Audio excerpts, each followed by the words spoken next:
The Walt Disney Company live-action remake of The Little Mermaid is set to hit theaters on May 25th of this year, just about a month from now. And the initial box office tracking for opening weekend is out based on early ticket pre-sales. And the Walt Disney Company had better hope that the numbers we're about to show you get a whole lot better in the next few weeks. Otherwise, they've got some real problems with this movie. Let's get into it.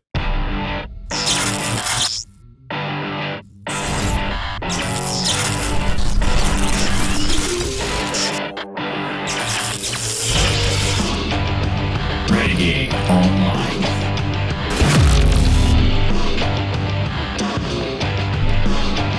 Well, folks, welcome back. Another great day here at Valiant Renegade. It's great to see all of you out there once again. And if you are like one of the many folks watching this video, not yet subscribed to this channel, please take a moment and turn that little red subscribe button to gray. Hit that like button, hit that notification bell, share this sucker out on the social medias, and of course, please do leave a comment before you head out the door today. Now, before we get to the live-action adaptation of The Little Mermaid and the box office tracking, we need to address another piece of Disney property that was released in the last 24 hours, and that is Peter Pan and Wendy on Disney+. And if you're wondering what Peter Pan and Wendy on Disney+ has to do with the forecast for The Little Mermaid, look no further than the audience score at Rotten Tomatoes. With over 1,000 people at this point having watched it and chimed in on RT, the audience score now stands at a pathetic 21%, totally rotten. This is becoming a very bad trend for the Walt Disney Company, where audience scores for their major films continue to be on a downward trajectory overall when you average them out. This wasn't the case just 5 years ago, as a matter of fact. But with all of the live-action adaptations that Disney has seemed committed to doing, going back through their entire library of older animated films and doing these adaptations, people are getting really turned off with them the more that they do them. And the most common critique of some of these things that I think is going to have an impact on The Little Mermaid as well, given what we've seen from recent trailers with that film, is too much realism. Remember, these were animated features. These were children's content. This was for families and general audiences for some fun, simple escapism. Making dark, gritty, realistic live-action remakes of these things is not going to engender the same type of positive response as the originals. Now, Disney has had some success up to this point with live-action adaptations, at least in terms of box office success, to be certain.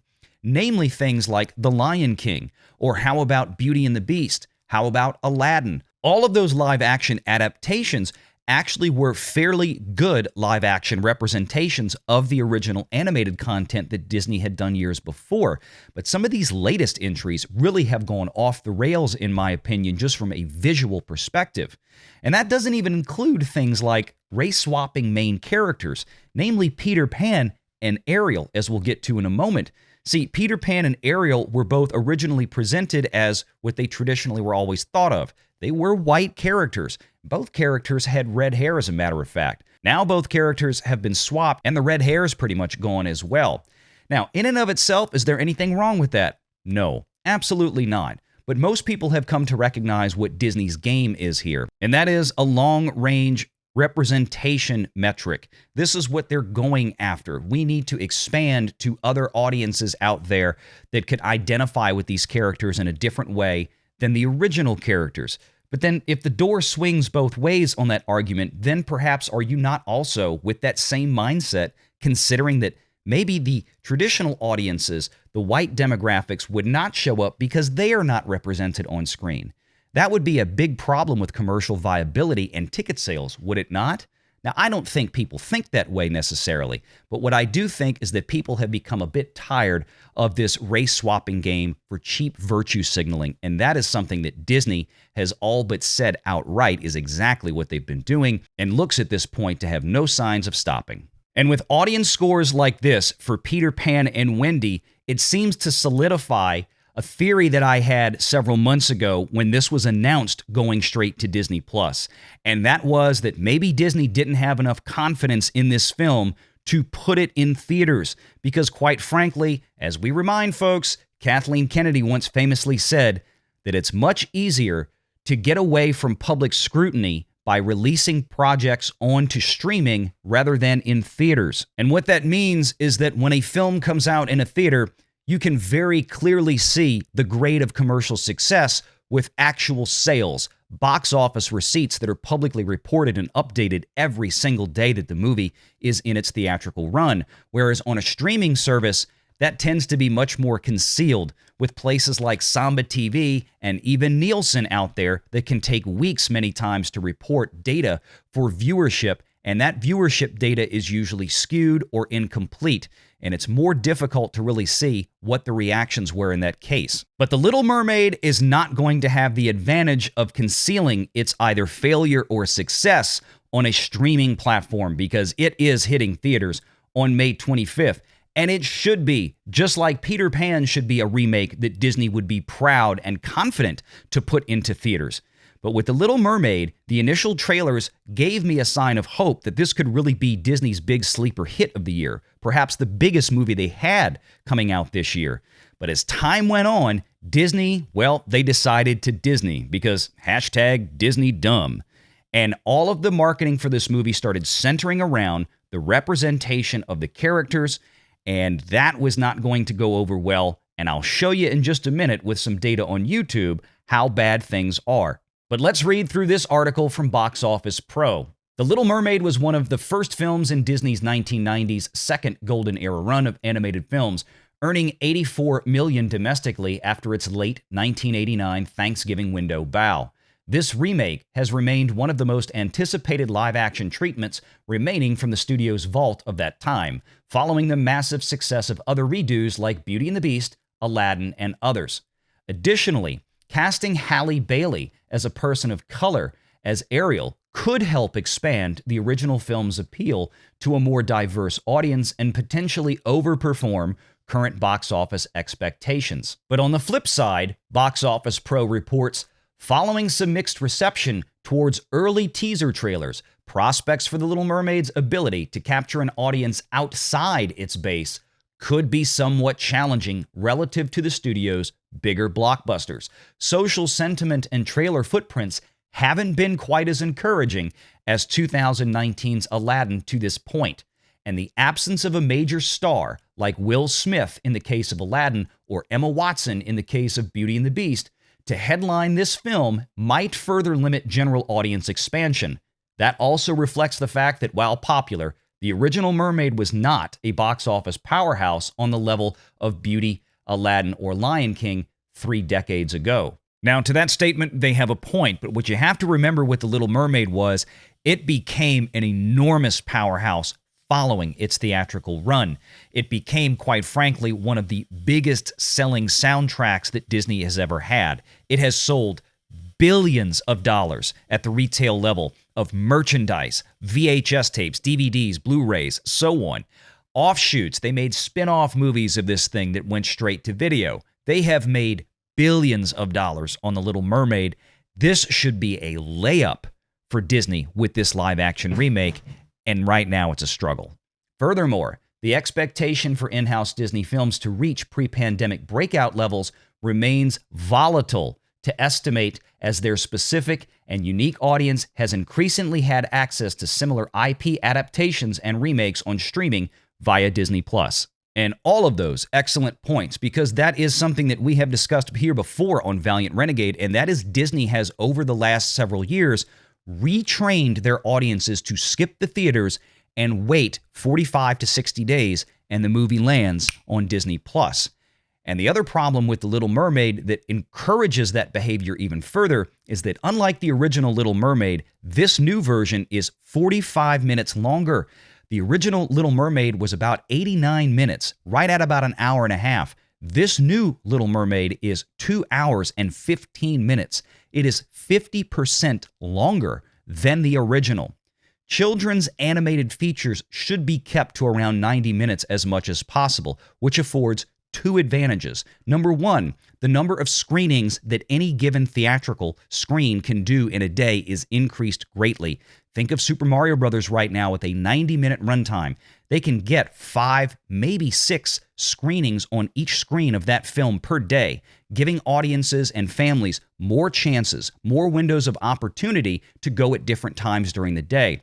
Once those movies get longer, that shrinks the available number of screenings in a given workday at a theater. Instead of having 5 like Mario, The Little Mermaid is probably only going to be able to have closer to 3 screenings in a given day in a given screen. And the other problem, of course, is with that longer runtime, it's going to discourage repeat business going back. If you're a mom or dad having to take a parcel of kids to the theater, you might do that once. And then if you have to go back again, you're committing another 2.5 to 3 hours of time to do that. That's a lot to do for a kid's movie, and that's also one of the reasons that Super Mario Bros. Has been extremely successful with repeat business in the theaters, because it's only about a 90-minute commitment to go sit through it. And in fact, right now, this weekend, Super Mario Bros. Is looking to bust yet another record with a near $40 million fourth weekend in theaters.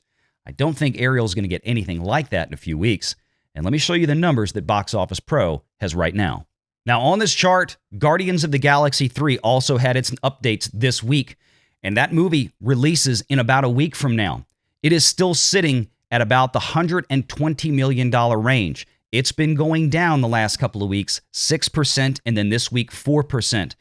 Let's call that a statistical tie, but it is a downward trend. And the reason I bring that up is because that number has not changed drastically at all in the last month since they started tracking it. And here is the initial tracking for The Little Mermaid, 70 to 90 million on its opening weekend, with a total estimated domestic run of 235 to 305 million.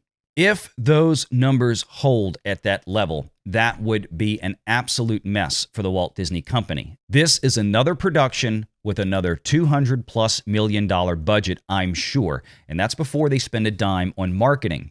Now let's also compare that briefly to what we saw with Guardians a moment ago. That movie is still tracking to open comfortably over $100 million, and right now they're not sure if Ariel is even going to get to the $100 million mark based on those numbers. That number for Ariel on the low end for The Little Mermaid at $70 million would be less than half of what Super Mario Bros. Did on its first Friday through Sunday, which was over $140 million. That didn't include the $60 million they hauled in on the Wednesday and Thursday before in its 5-day opening. Now imagine that for a moment, how badly Ariel would underperform Mario by the end of its opening run. $200 million for Mario over the 5 days, and potentially somewhere around 70 to 80 million for Ariel over the 3-day. Even if they had a 5-day opening, it still would be half that of Super Mario Bros. If that holds true. And Mario only had a $100 million production budget according to Universal. We're talking about a substantially financially different track here for these two films, and that should not be the case for what was Disney's most popular animated feature that they put out, not just in the theater in 1989, but since then. Let me show you. If you do a simple search on YouTube for Little Mermaid, this is what you'll find: the original animated film featuring Jodie Benson playing Ariel, Part of Your World and Under the Sea, two of the most iconic songs from the original Broadway Menken and Ashman score for that film. And look at the hits: 247 million views, 327 million views.